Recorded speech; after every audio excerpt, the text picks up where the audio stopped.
I've had a video about game difficulty kicking around in my head for a while, and I seen a post by Derek Yu, and I felt now was the right time to make this video, at least the first one in the series.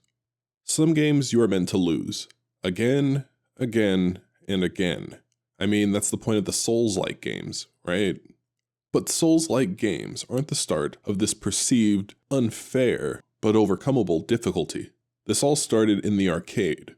Arcade games needed to be made this way to minimize players' playtime per quarter, so that way studios and arcades could make money.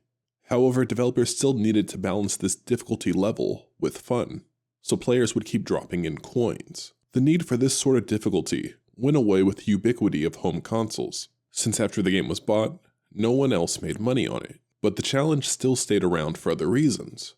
First, games created prior to the 5th generation were usually much shorter, so difficulty was used to pad the games. Second, we have game rentals, which started in the early 80s, which changed the way home games were consumed, that made developers want to ensure that the average gamer could not complete the game with their 3 to 5 day rental, so that way gamers would come back and hopefully buy the game. As we entered into the 5th and 6th generation, game difficulty seemed to go down dramatically. You could still find a difficult game here and there, but as a rule, games were much easier, and it's for a few reasons.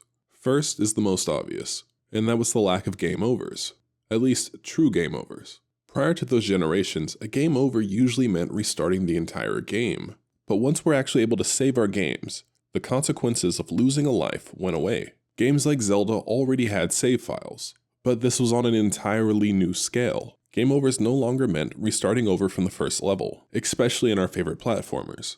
Instead, it would just kick you back to the main menu, where you would just relaunch your save file and restart from your last save point.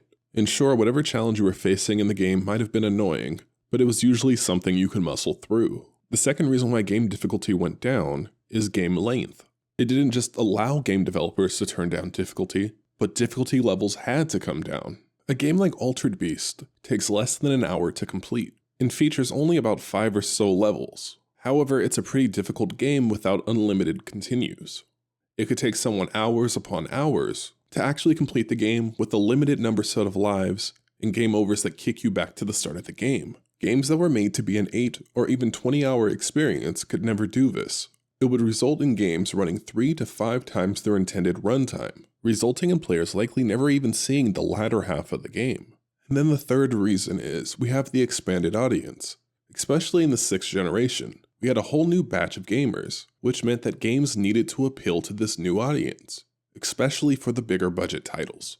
Game difficulty mostly got easier leading into the 7th generation, and game developers leaned heavy on things like aim assist, along with a number of other small tweaks to smooth out the experience such as auto-targeting. And by this time, basically just meant returning to your last save point. Most games allowed you to save nearly anywhere, so the threat of dying was mostly gone. However, during this time, we also see the start of something different, the turn from this new cinematic style game, and a return to difficulty, in the form of a new subgenre called Souls-like, with the introduction of the first game, Demon Souls. Now, this game didn't sell anything crazy, but it did start a trend in the industry of creating difficulty through stamina meters, attacks from enemies that deal a massive amount of damage, and the biggest of all, consequences for dying. Sure, you didn't start all the way back at the beginning of the game, but instead, you would lose your souls, which was the in-game currency, turn into a soul form, which gives you only half of your health, and enemies even dealt more damage with world tendency shifts. The Souls-like trend would continue, both from FromSoft, as well as a bunch of other copycat games. But as a rule, most games in both the AAA space and the indie space have been rather accessible in regards to difficulty.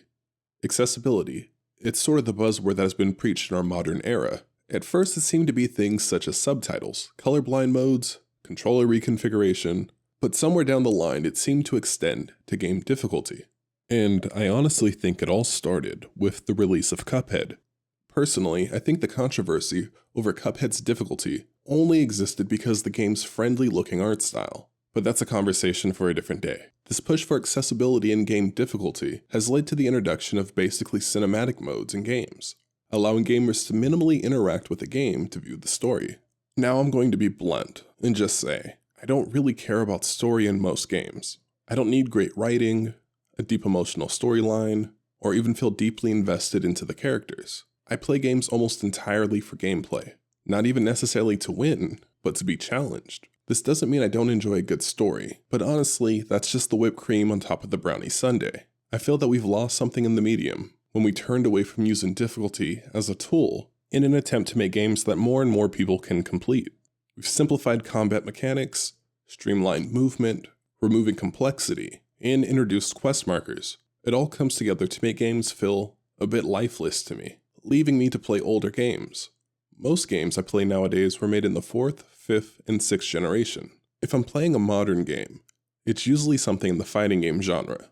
I'm obviously a lover of challenge, and I honestly would like to see the revival of this outside of the Souls-like genre. As Derek Yu stated in his post, adding this sort of difficulty to your game is a big risk, especially on the AAA side, but I think more indies should embrace difficulty. Indie games are usually shorter and smaller in scope, usually because of budget limitations. So why not extend your games with difficulty? Create a game that's easy to play, but hard to master. I would love to see a return to arcade-style games, featuring punishing difficulty, game overs, and an engaging score system. With more computing power, our strategy games should be more complex, not less. Bring me a puzzle game that doesn't hold my hand, and games that reward players for mastering the movement mechanics. The Souls-like stamina meter is a good start, but I would love to see developers get a bit more creative with how they add challenge to their games. For those who are wondering, I promise Hand Cannon will not be an easy game. Playing on easy mode will make the game easier, but you're still going to die. Getting a game over will bring you back to the level select screen. I'm a 90s baby who grew up on 90s games, so I guess I just can't give up the old ways. Anyways, that's all for today. Thanks for watching, and thanks for your time.